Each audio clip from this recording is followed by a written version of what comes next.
Then Isaac called Jacob and blessed him and directed him, "You must not take a wife from the Canaanite women. Arise, go to Paddan-aram, to the house of Bethuel, your mother's father, and take as your wife from there one of the daughters of Laban, your mother's brother. God Almighty bless you and make you fruitful and multiply you, that you may become a company of peoples. May he give the blessing of Abraham to you and to your offspring with you, that you may take possession of the land of your sojournings that God gave to Abraham." Thus Isaac sent Jacob away, and he went to Paddan-aram, to Laban, the son of Bethuel the Aramean, the brother of Rebekah, Jacob's and Esau's mother. Now Esau saw that Isaac had blessed Jacob, and sent him away to Paddan-aram to take a wife from there, and that as he blessed him, he directed him, "You must not take a wife from the Canaanite women," and that Jacob had obeyed his father and his mother, and gone to Paddan-aram. So when Esau saw that the Canaanite women did not please Isaac his father, Esau went to Ishmael and took as his wife, besides the wives he had, Mahalath, the daughter of Ishmael, Abraham's son, the sister of Nebaioth. Jacob left Beersheba and went toward Haran, and he came to a certain place and stayed there that night, because the sun had set. Taking one of the stones of the place, he put it under his head and lay down in that place to sleep. And he dreamed, and behold, there was a ladder set up on the earth, and the top of it reached to heaven. And behold, the angels of God were ascending and descending on it.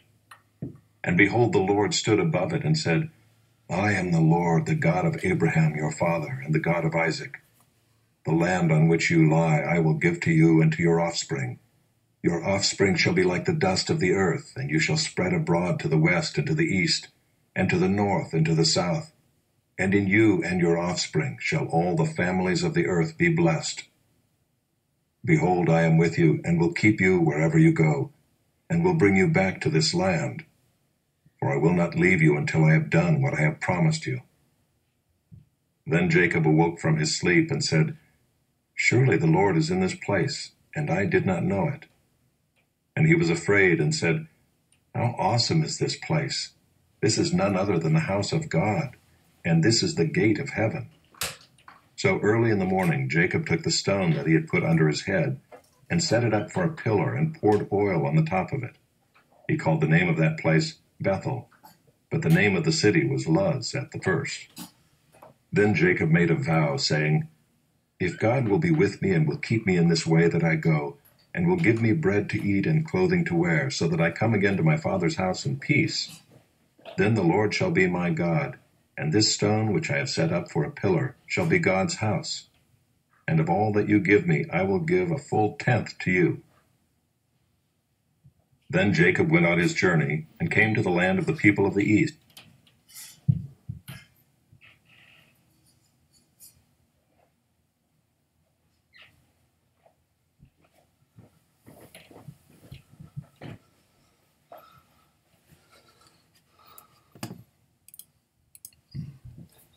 Then Jacob went on his journey, and came to the land of the people of the east. As he looked, he saw a well in the field, and behold, 3 flocks of sheep lying beside it, for out of that well the flocks were watered. The stone on the well's mouth was large, and when all the flocks were gathered there, the shepherds would roll the stone from the mouth of the well, and water the sheep, and put the stone back in its place over the mouth of the well. Jacob said to them, "My brothers, where do you come from?" They said, "We are from Haran." He said to them, "Do you know Laban the son of Nahor?" They said, "We know him." He said to them, "Is it well with him?" They said, "It is well, and see, Rachel his daughter is coming with the sheep." He said, "Behold, it is still high day. It is not time for the livestock to be gathered together. Water the sheep and go, pasture them." But they said, "We cannot until all the flocks are gathered together and the stone is rolled from the mouth of the well. Then we water the sheep." While he was still speaking with them, Rachel came with her father's sheep, for she was a shepherdess. Now as soon as Jacob saw Rachel, the daughter of Laban his mother's brother, and the sheep of Laban his mother's brother, Jacob came near and rolled the stone from the well's mouth, and watered the flock of Laban his mother's brother. Then Jacob kissed Rachel and wept aloud. And Jacob told Rachel that he was her father's kinsman, and that he was Rebekah's son, and she ran and told her father. As soon as Laban heard the news about Jacob, his sister's son, he ran to meet him and embraced him and kissed him and brought him to his house. Jacob told Laban all these things, and Laban said to him, "Surely you are my bone and my flesh." And he stayed with him a month. Then Laban said to Jacob, "Because you are my kinsman, should you therefore serve me for nothing? Tell me, what shall your wages be?" Now Laban had 2 daughters. The name of the older was Leah, and the name of the younger was Rachel. Leah's eyes were weak, but Rachel was beautiful in form and appearance. Jacob loved Rachel, and he said, "I will serve you 7 years for your younger daughter Rachel." Laban said, "It is better that I give her to you than that I should give her to any other man. Stay with me." So Jacob served 7 years for Rachel, and they seemed to him but a few days because of the love he had for her. Then Jacob said to Laban, "Give me my wife, that I may go into her, for my time is completed." So Laban gathered together all the people of the place and made a feast. But in the evening he took his daughter Leah and brought her to Jacob, and he went into her. Laban gave his female servant Zilpah to his daughter Leah to be her servant. And in the morning, behold, it was Leah. And Jacob said to Laban, "What is this you have done to me? Did I not serve with you for Rachel? Why then have you deceived me?" Laban said, "It is not so done in our country to give the younger before the firstborn. Complete the week of this one, and we will give you the other also in return for serving me another 7 years." Jacob did so and completed her week.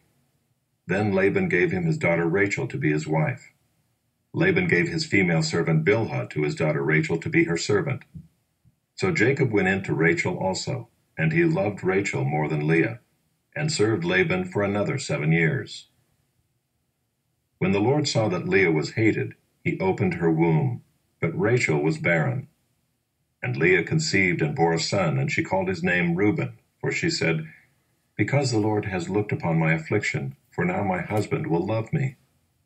She conceived again and bore a son, and said, "Because the Lord has heard that I am hated, he has given me this son also." And she called his name Simeon. Again she conceived and bore a son, and said, "Now this time my husband will be attached to me, because I have borne him 3 sons. Therefore his name was called Levi. And she conceived again and bore a son, and said, "This time I will praise the Lord." Therefore she called his name Judah. Then she ceased bearing. When Rachel saw that a psalm of David. O Lord, who shall sojourn in your tent? Who shall dwell on your holy hill?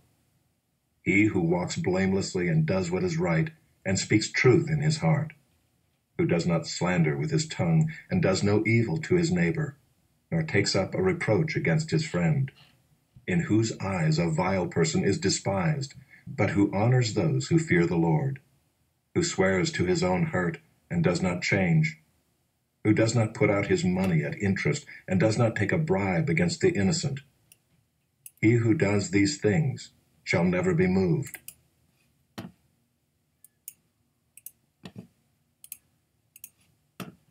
At that time the disciples came to Jesus, saying, "Who is the greatest in the kingdom of heaven?" And calling to him a child, he put him in the midst of them, and said, "Truly I say to you, unless you turn and become like children, you will never enter the kingdom of heaven. Whoever humbles himself like this child is the greatest in the kingdom of heaven.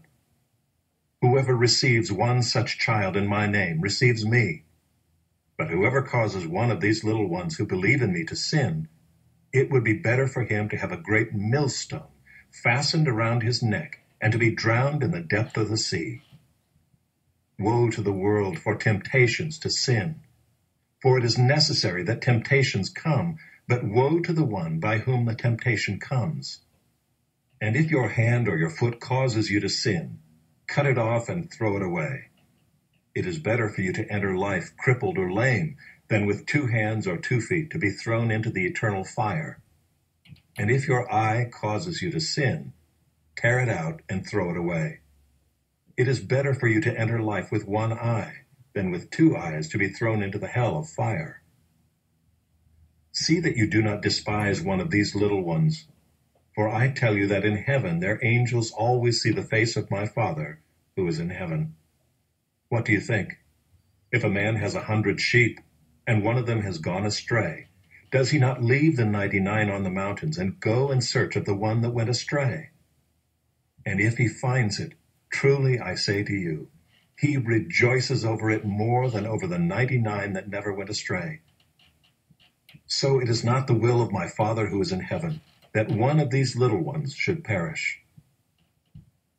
If your brother sins against you, go and tell him his fault, between you and him alone. If he listens to you, you have gained your brother. But if he does not listen, take 1 or 2 others along with you, that every charge may be established by the evidence of 2 or 3 witnesses. If he refuses to listen to them, tell it to the church. And if he refuses to listen even to the church, let him be to you as a Gentile and a tax collector. Truly I say to you, whatever you bind on earth shall be bound in heaven, and whatever you loose on earth shall be loosed in heaven. Again I say to you, if 2 of you agree on earth about anything they ask, it will be done for them by my Father in heaven. For where 2 or 3 are gathered in my name, there am I among them. Then Peter came up and said to him, Lord, how often will my brother sin against me and I forgive him? As many as 7 times? Jesus said to him, I do not say to you 7 times, but 77 times. Therefore the kingdom of heaven may be compared to a king who wished to settle accounts with his servants. When he began to settle, one was brought to him who owed him 10,000 talents. And since he could not pay, his master ordered him to be sold with his wife and children and all that he had, and payment to be made. So the servant fell on his knees, imploring him, Have patience with me, and I will pay you everything. And out of pity for him, the master of that servant released him and forgave him the debt. But when that same servant went out, he found one of his fellow servants, who owed him 100 denarii. And seizing him, he began to choke him, saying, Pay what you owe. So his fellow servant fell down and pleaded with him, Have patience with me, and I will pay you. He refused and went and put him in prison until he should pay the debt. When his fellow servants saw what had taken place, they were greatly distressed, and they went and reported to their master all that had taken place. Then his master summoned him and said to him, You wicked servant! I forgave you all that debt because you pleaded with me. And should not you have had mercy on your fellow servant, as I had mercy on you? And in anger his master delivered him to the jailers until he should pay all his debt. So also my heavenly Father will do to every one of you, if you do not forgive your brother from your heart.